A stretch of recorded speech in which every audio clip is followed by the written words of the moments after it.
today we are making the sugar cookies, of course with no sugar, but the sugar cookies from Keto for Holidays. This was one of the most requested videos, so we're going to make those today.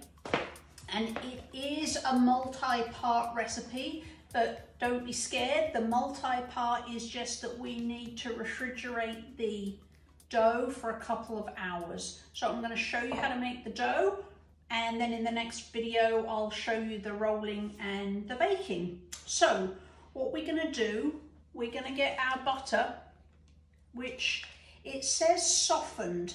Now this has been out all day, but it is November, so this isn't actually particularly soft, but we're going to use the beater. That's going to help with that, but it'll just take a little bit more work because it's not soft.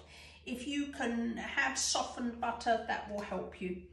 And then we've got our sweetener. Now in the recipe I state xylitol. Do not use erythritol, but you can use allulose, and this is actually allulose I'm going to do, as I promised in the live Q&As. I'm going to use allulose for all the recipes so that we can get an idea of how allulose works instead. So if you're in a household where xylitol is not an option, be it because of your pets or because it's not something you can tolerate, or you have a blood sugar response to it, then allulose is your alternative. So that's what we're going to do. Because my butter is not super soft, before I plunge the mixer into it, I'm just going to break it up a little bit. Otherwise, when I stick the mixer in, I'm going to have a big mess. So if you're like me and it's not super warm where you are, then just break up the butter a little bit. What will help the mixer get a head start. So just mash it up a bit. Of course, if you want to make a mess, or you're doing this with children and it's more fun, just leave it. But yeah, softened butter will save you some time and a little bit of energy, and it will make things go easier. But I wanted to show you what to do if you come to the table with your butter not especially soft. Okay, so that's that. So now what we're going to do is we're going to add the baking powder. We're going to add the xanthan gum, and no, guar gum will not do. Guar gum and xanthan gum have different properties, different uses. In this particular instance, the xanthan gum replaces the gluten. It provides strength and structure for baked goods, so that's why you want xanthan gum. No replacement there. You're going to want some sea salt. I love Redmond's. I have a code for that. I'll put the link in the video below. And you're going to then cream them together. Now you can either do this by hand, which was how I spent half of my childhood, which was creaming butter and sugar for my mother to make a variety of baked goods. Or if you like, you can use a mixer. You could also use one of these.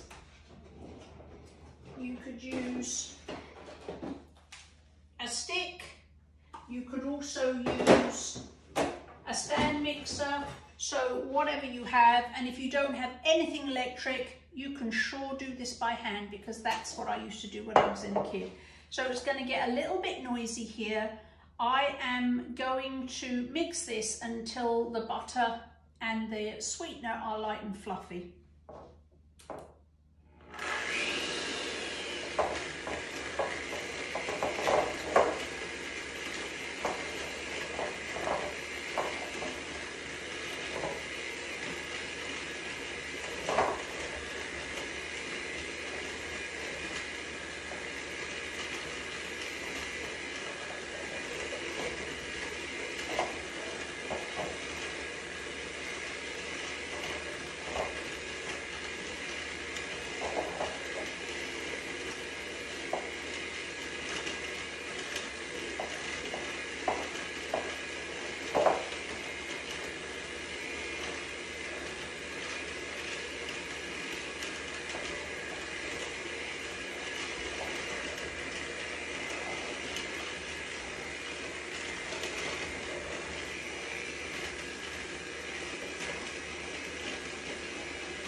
can see now why in the recipe it says that the butter should be softened, because as you can see, this is taking quite a while to come together. So if you can get your butter softened, definitely not melted, but softened before you start, that will make this process a whole lot easier.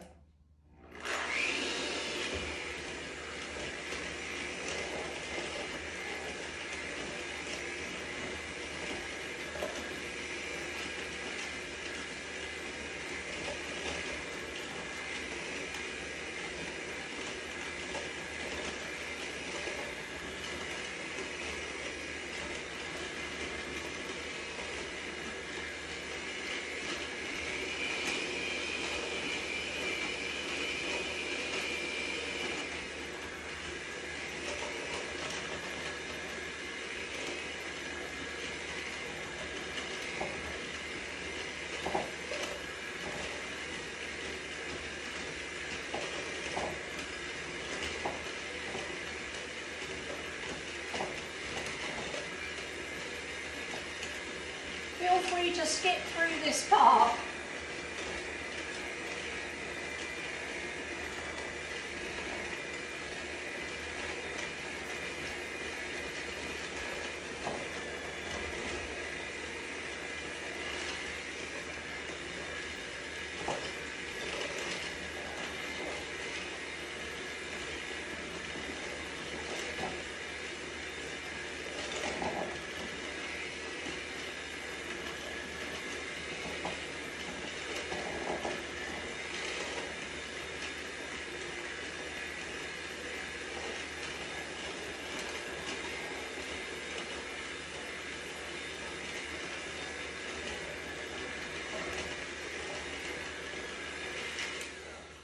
Now I am, just for the sake of time, I am going to pop this in the microwave just to soften that butter.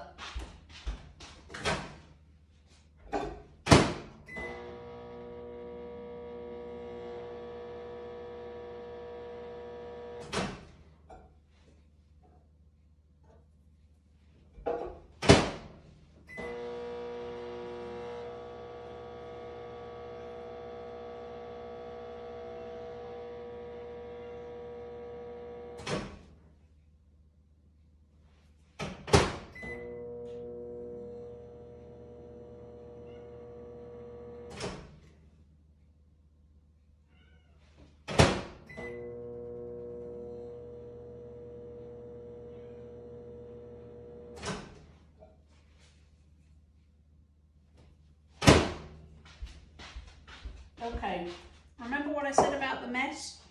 Okay.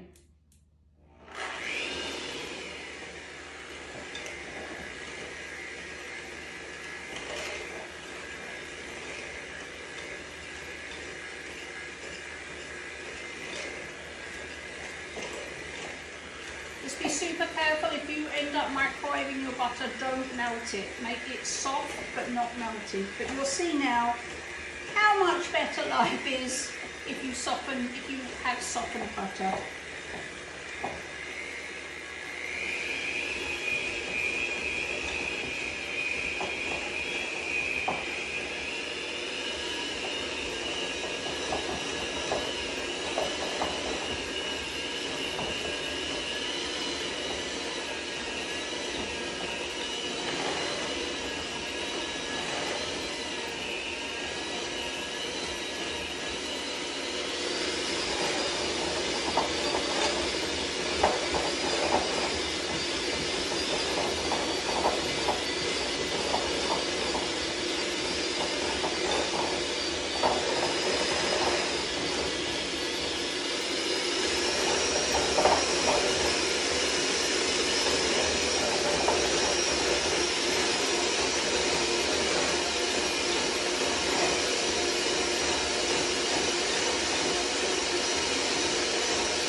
So what we wanted was light and fluffy, and that's what it will become very pale, and it will be fluffy. So, and a lot of you who baked before will remember light and fluffy from your regular sugar days. Okay, so now I'm going to put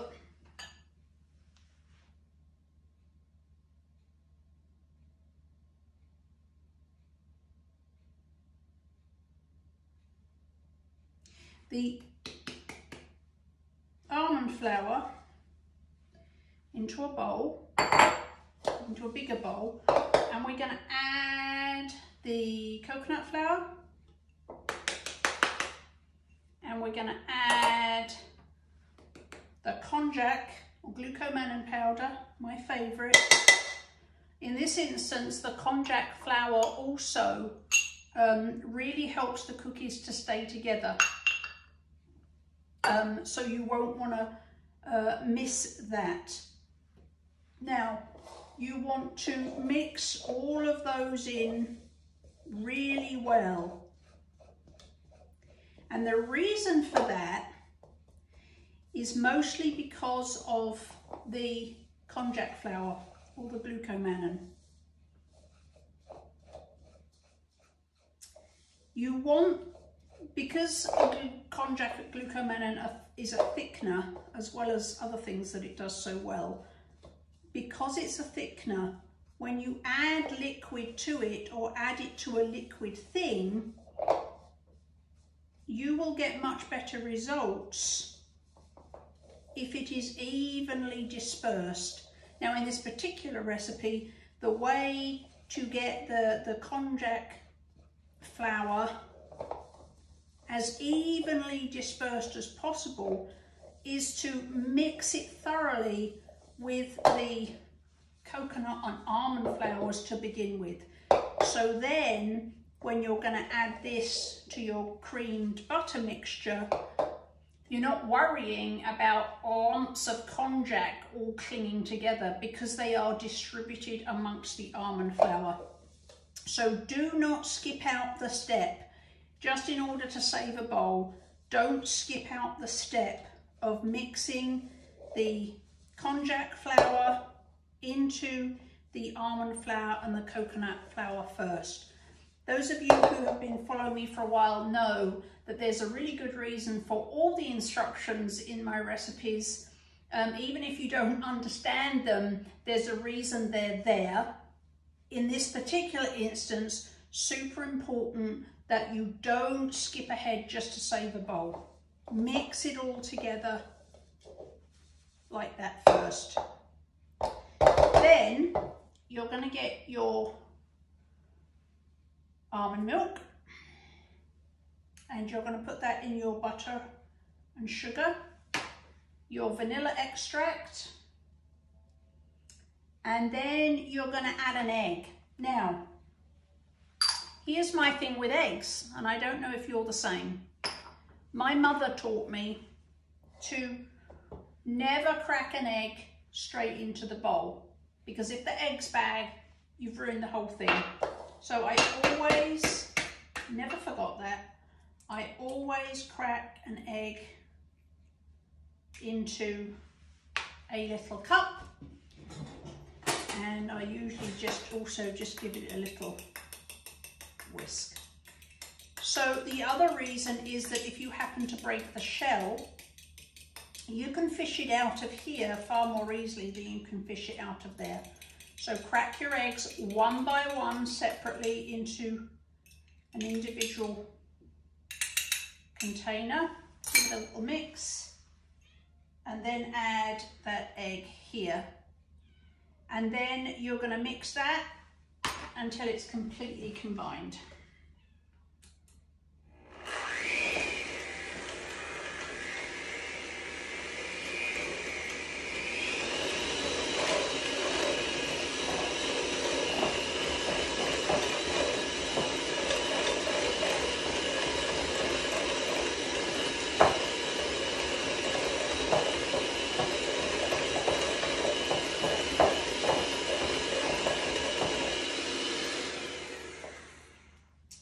Because I made a bit of a mess earlier, I am going to just scrape the sides down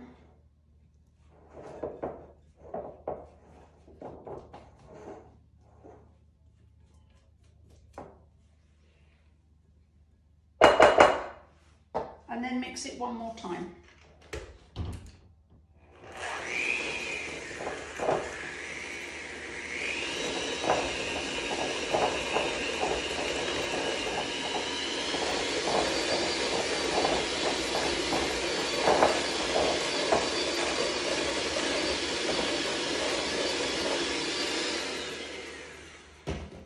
Okay, so then you want to make sure it's completely mixed in, that there's nothing kind of curdly looking. It's just a smooth, homogeneous mixture. That's what it should look like. Now, what we're going to do is we're going to put approximately half of your flour mixture, doesn't have to be accurate, into this, and you're going to mix it with the mixer, but I would recommend that you just stir it, give it a quick stir first before you put the mixer in. Of course, if you're doing this with a stand mixer, then you should be fine.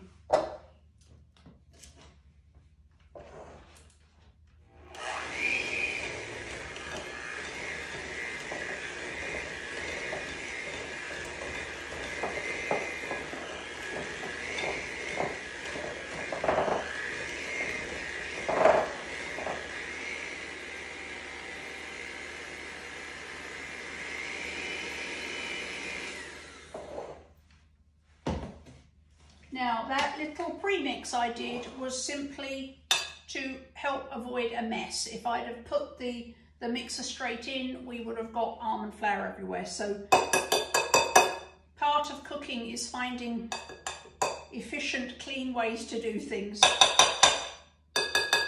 Okay, so we've got half of the flour in there. You're then going to add the rest of your flour mixture, and you're going to incorporate that into your dough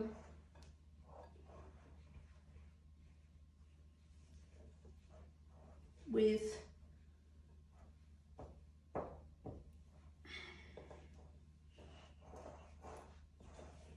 and the reason you're going to do this by hand is just because it can get a bit gnarly for an electric mixer to do this, and it also is really difficult to clean. Now, I hope that you can see now why I was so precise about putting the konjac flour, mixing it into the almonds first. If you had tried to put the konjac flour straight in here, you would not have got nearly an even distribution of konjac flour through the dough. Mixing it thoroughly into the almond flour first will make sure that it's really, really evenly distributed in the final dough. So that's why we do that. Okay.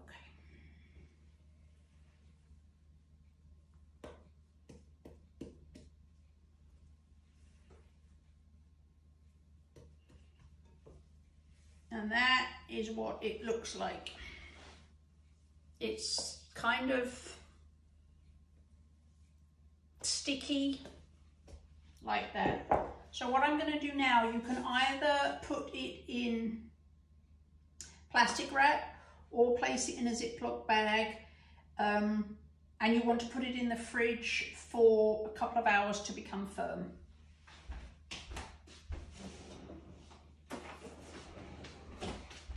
So I am going to use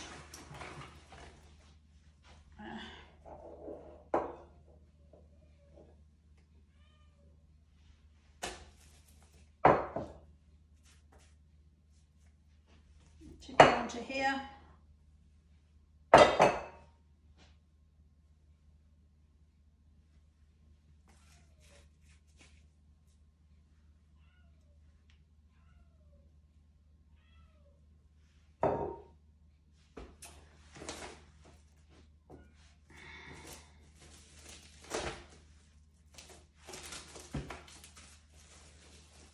wrap it up.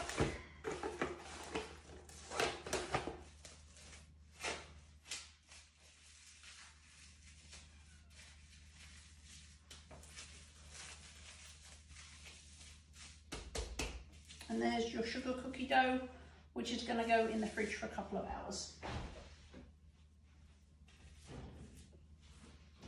And in the next video, I will show you the rolling and the baking. Hello! This is part 2 of sugar cookies. I have the dough that we made. It's been in the fridge. Now the instructions say a couple of hours, but this has actually been in the fridge overnight. So just know that if necessary, this is something that you can make ahead of time. You don't have to finish it the 2 hours after you've made it. This, as I say, was in the oven overnight. In the oven? In the fridge overnight. So mine is pretty firm. And it's also, I can feel it is a little bit sticky. Now the oven has already been put on 350 and it's just pinged to tell me it's ready. So this is a little bit sticky, and remember, this is made with butter. So if your hands are warm, you're going to have more problems with this dough. The benefit of a stone countertop is that it helps to keep the dough cool, but you still might need a little bit of almond flour to stop it sticking. Now I'm using this mat thing, which actually I hate, drives me crazy because it doesn't stay flat. So that's why I've got things on all the corners. I'm going to get another one that stays flat. So now you're going to get your dough and you're just going to start rolling. And because this isn't made with traditional flour, it's not, rolling methods aren't quite so critical, but you will find that it will be easier in terms of keeping it a shape that you want if you turn the dough. You'll also find that if you do that, every few seconds you're making sure that it's not stuck to your rolling surface, which will make things easier in the long run. So, and if you feel it starting to stick, just shush, that's a technical term, a little bit more. Now, these don't really rise, so you want to roll it out pretty much the thickness that you want the cookies. I said about 1/4 of an inch in the instructions, and I would say we're about there. You don't want them too thick, but you probably don't want them too thin. But this is something where personal preference is a thing. So if you like thicker sugar cookies, leave them thicker. If you like thinner, more dainty ones, do that too. Now, as well as being a weight, I'm just going to use a round cutter. I would encourage you to use any shape cutter you feel like using. Seasonal shapes, round, square, whatever you feel like. If you feel like having some fun, if you want to decorate them, go ahead and use whatever cutter you like. But I'm going to start over here. Now, if they don't come out, that's fine, just leave them there. And I'm going to go all the way around. Ones that do come out, you can simply start putting them straight on the tray. If they don't come out, we'll pick them all up in a minute, and I'll show you a little trick to doing that, but you can see how thick mine are. But as I say, if you prefer them thicker, that's fine. If you prefer them thinner, that's just fine too.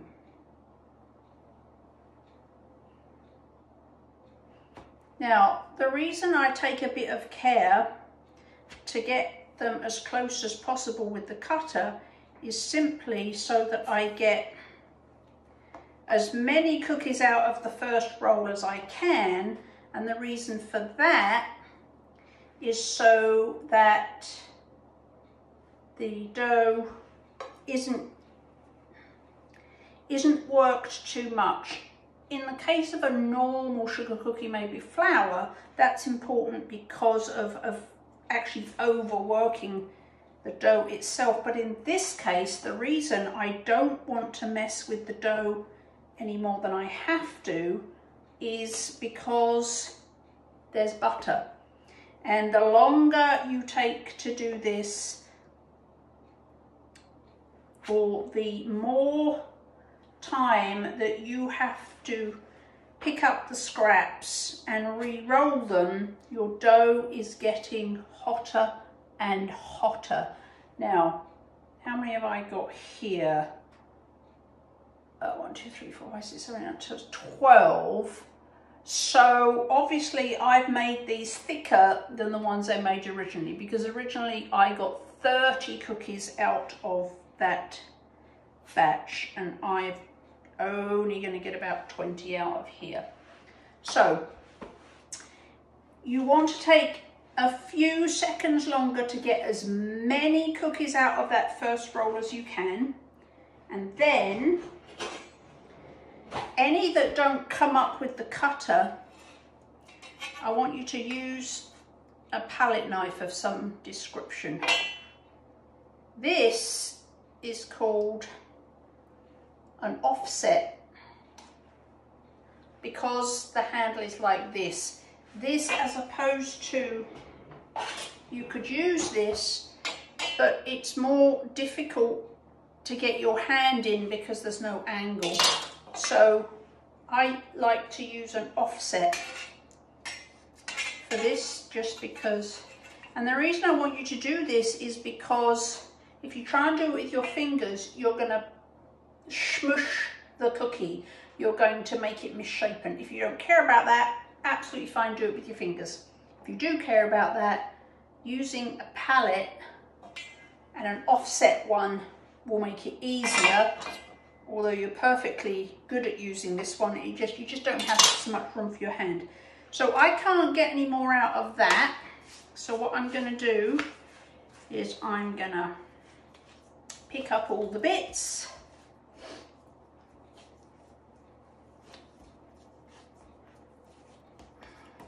And I can already tell that the dough's getting warmer because it's been out of the fridge.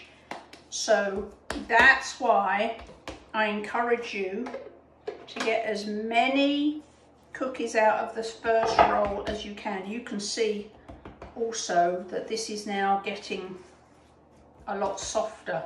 The softer it gets, the more difficult it is going to be to work with.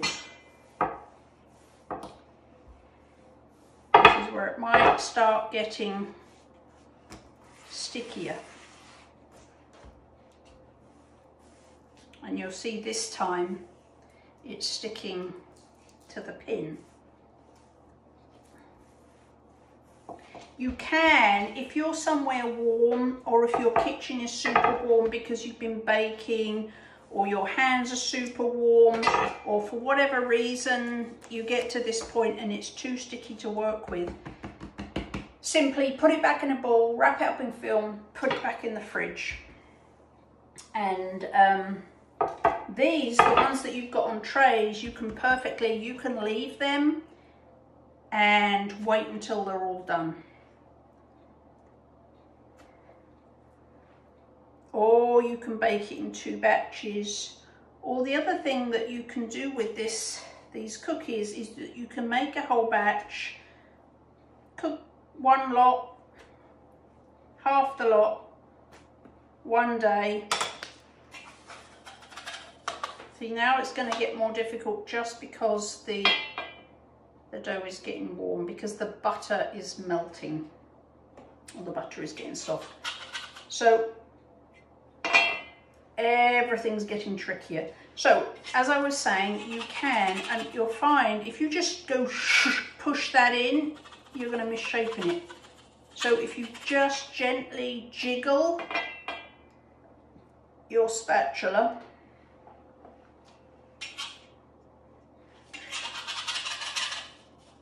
you will prevent yourself from making your cookies misshapen. So as I was saying, you can totally make the dough, finish half of it into cookies, cook them, leave the rest of the dough in the fridge for 2, 3, 4, 5 days, and then roll out the second half and bake a fresh batch. You don't have to make this all at once. So I just got one more pass here. Dough's getting super soft.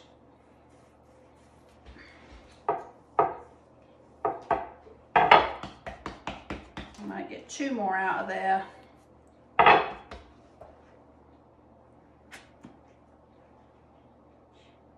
Ha!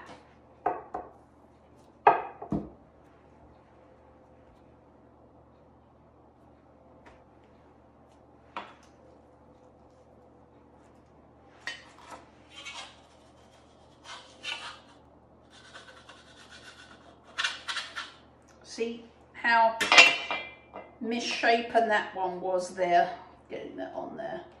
Okay, now as I said in the live Q&As that we did, I've used allulose in all these recipes, so I will report back if the timing is any different. So you are going to bake in the center of the oven. This is going to be my, oh, I am going to get one more out of there. There we go. Although it's getting super soft now. But because they're round. So you may well, if you're warm or your kitchen's warm, just move one of these. Just roll half, cut half, put the dough back in the fridge just for 20 minutes or so to stiffen up again, and then roll it out before you bake them in the oven. If you don't care about a few being misshapen, then have at it. But if you do, that's the answer, and I'll put that little one there as my test. So there's your sugar cookies. I'm going to pop them in the oven, and I will report back on timings if it's any different for allulose than it was for xylitol.